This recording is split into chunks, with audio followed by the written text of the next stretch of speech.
হরি ওম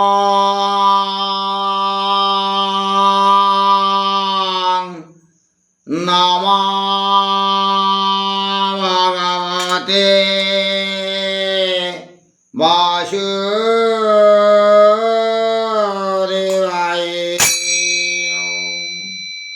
ওম শ্রী পরমাত্মনে নমঃ। মানেবর সমস্ত সাধু সন্ত সজ্জন মণ্ডলী पंडित मंडली ज्ञानी माने ज्येष्ठ श्रेष्ठ गुरुजन मानू एवं मातृशक्ति महेशी माँ मानू आ ब्राह्मण गुरु मानू राम रस पिपास कृष्ण रस पिपास भक्त वृंद मानू ब्रह्म मुहूर्ते गोपाल नरोत्तम आनंद कोटि मथा लोटा प्रणाम। अय्या सप्तदश अध्याय श्रद्धा त्रय विभाग जोग गीतार अमृत ज्ञान को आसंतु श्रवण करिबा ब्रह्म मुहूर्त ए सप्तदश अध्याय आरंभ अर्जुन श्रद्धायुक्त पुरुष मानकर निष्ठा संबंध पचारि एवं ताहार उत्तर भगवान तीन प्रकार श्रद्धा कथा कही श्रद्धा अनुसार पुरुष मानकर स्वरूप कही पुणे पूजा यज्ञ तप आदि श्रद्धार संबंध देखाई दे अंतिम श्लोक श्रद्धारहित पुरुष मानकर कर्म असत बोली कहते। एपरि भाव यही अध्यायर विभाग पूर्वक त्रिविध श्रद्धार व्याख्या करा जाइथिबारु यार नाम रही श्रद्धात्रय विभाग जोग रखा जाइछि। तेबे यही अध्यायर प्रथम श्लोक शास्त्रविधि त्याग करी श्रद्धापूर्वक उपासना करुथिबा लोकंकर निष्ठा विषय अर्जुन भगवान को पचारि आउ ताहार उत्तर भगवान द्वारा द्वितीय श्लोक गुणानुसार त्रिविध स्वाभाविक श्रद्धा वर्णना करा जाइछि। तेबे हे पंडित मंडली हे ज्ञानी मंडली आसंतु आमे प्रथम एवं द्वितीय श्लोकटी को श्रवण करिबा भगवान कौन किभଳି भावे बुझाउछन्ति गीतार अमृत ज्ञान देकी अर्जुन पाठी अर्जुन मुखमंडल किभଳି भावे गीतार अमृत ज्ञान को ढालुछन्ति आसंतु श्रवण करिबा। जय जगन्नाथ जय जगन्नाथ जय जगन्नाथ। अर्जुन उवाच जे शास्त्र विधिमृसृसुज्य ज्वलन्ति श्रद्धया तेषां निष्ठां तु कः कृष्ण स्वतमाहोरजुष्टम। अर्जुन पचारिले हे कृष्ण जो मनुष्य माने शास्त्र विधि त्याग करे श्रद्धायुक्त होई देवा देवी को पूजा करते सेमानकर स्थिति कौन हुए आउ सात्विकी ना राजसी ना तामसी।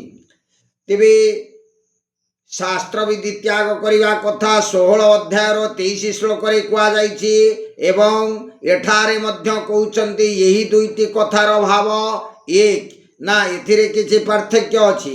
अवश्य पार्थक्य अछि सेठारे अवहेला करी शास्त्र विधि त्याग करिबा कथा वर्णना करा जाइछि एवं एठारे जानि नथिबारु शास्त्र विधि त्याग करिबा कथा आसीछि। सेमानकर शास्त्र को भ्रक्षेप न थाए सेमाने निजे जो कर्म भल बोली मन करती ताहा करती तेणु सेठारे वर्तमान कामदारत बोली कुआ जाइछि किंतु एठारे जजन्ते श्रद्धायन्यता हा कही पचारिछन्ति तेणु यही लोक मानकर श्रद्धा थाए जोठारे श्रद्धा थाए सेठारे अवहेला होई पारे ना। यही लोक मानक पाई परिस्थिति वातावरण प्रतिकूल होइथिबारु अवकाश अभावरु अथवा परिश्रम तथा अध्ययन अभावरु एमाने शास्त्र विधि जानी पारे नथांती एवं से अज्ञाता हेतु एमाने ताहा त्याग करिथांती। निष्ठा शब्दर भाव कौन ना एठारे निष्ठा शब्द स्थितिर वाचक कारण तृतीय श्लोक यार उत्तर दे भगवान कहिछन्ति जे एही पुरुष माने श्रद्धायुक्त जहार जेपरि श्रद्धा से सेपरि पुरुष अर्थात तार स्थिति सेपरि यार नाम हे निष्ठा। सेमानकर स्थिति सात्विकी ना राजसी बा तामसी हुए बोली पचारिबार भाव कौन षोहल अध्यायर षष्ठ श्लोक भगवान दैवी प्रकृतियुक्त और आसुरी प्रकृतियुक्त एपरी दुई प्रकार मनुष्य वर्णना करिसेंती। एमानक मध्यरु दैव्या प्रकृतियुक्त लोक शास्त्र विहित कर्म निष्काम भाव आचरण करती। तेणु सेमाने मोक्ष प्राप्त हुंती। जो आसुर स्वभावयुक्त तामस प्रकृतिर लोके पाप कर्म करती सेमाने नीच योनि वा नरक प्राप्त हुंती। एवं जो तम मिश्रित राजस्व लोके शास्त्र विधि त्याग करी मनोमुखी शुभ कर्म करती सेमानंकु से शुभ कर्मर किसी भी फल मिले नाही, किंतु पाप कर्मर फल तो सेमानंकु भोग करने को ही पड़े। यही वर्णना द्वारा दैवी और आसुरी प्रकृतियुक्त मनुष्य मानकर उपरोक्त कथा तो अर्जुन भल भाव बुझी जाइछन्ति। किंतु जो माने जानि नथिबारु शास्त्र विधि त्याग करि देई मध्य श्रद्धार सहित पूजादि करती से माने दैव्य स्वभावयुक्त ना आसुर स्वभावयुक्त ताहार स्पष्टीकरण हुई नाही। ताहा बुझिबा पई अर्जुन पचारुछन्ति एहीपरि लोकमानकर स्थिति सात्विक ना राजसी ना तामसी अर्थात एमाने दैव्य संपद युक्त ना आसुरी संपद युक्त। उपरोक्त विवेचनरु जना पड़ुछि जे संसार रे पांच प्रकार मनुष्य अछन्ति आज्ञा।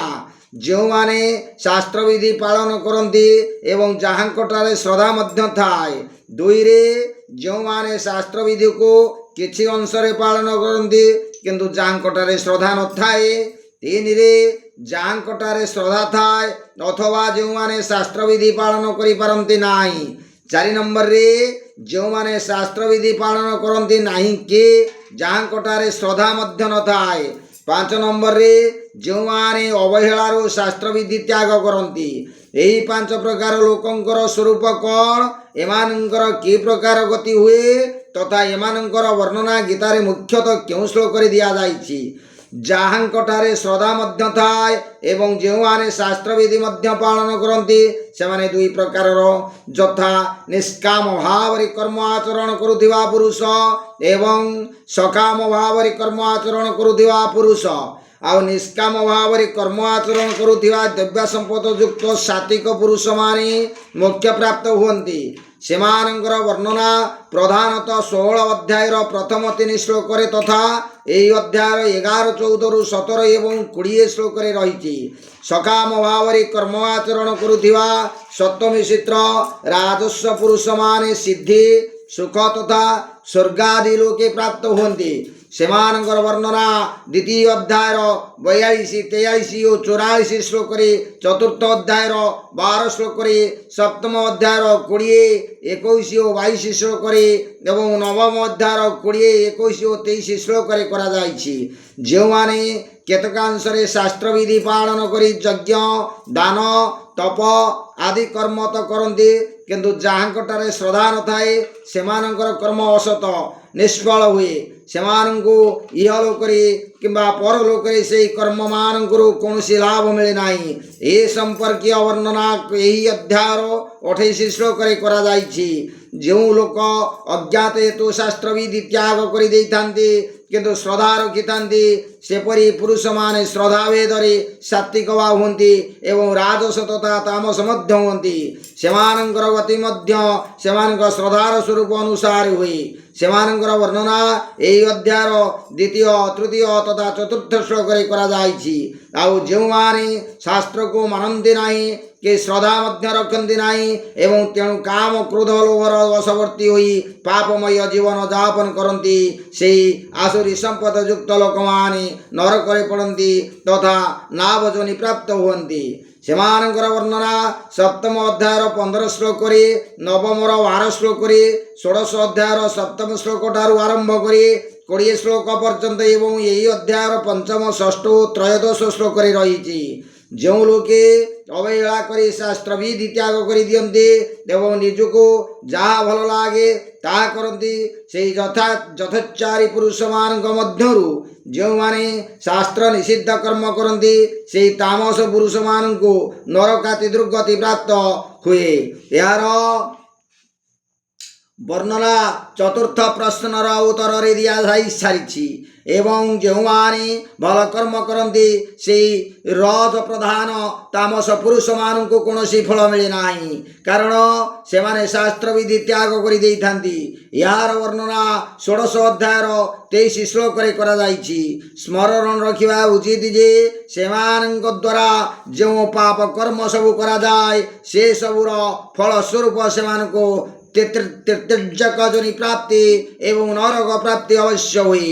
ଏ 5ଟି ପ୍ରଶ୍ନର ଉତ୍ତର ଦେଇ ଏହି ବିଷୟରେ ପ୍ରମାଣ ସ୍ୱରୂପ ଯେଉଁ ଶ୍ଲୋକମାନଙ୍କର ସଂକେତ କରାଗଲା ସେଗୁଡ଼ିକ ଛଡ଼ା ଅନ୍ୟାନ୍ୟ ଶ୍ଲୋକରେ ମଧ୍ୟ ଏସବୁର ବର୍ଣ୍ଣନା ରହିଛି, ସେସବୁର ଉଲ୍ଲେଖ ଏଠାରେ କରାଯାଇ ନାହିଁ।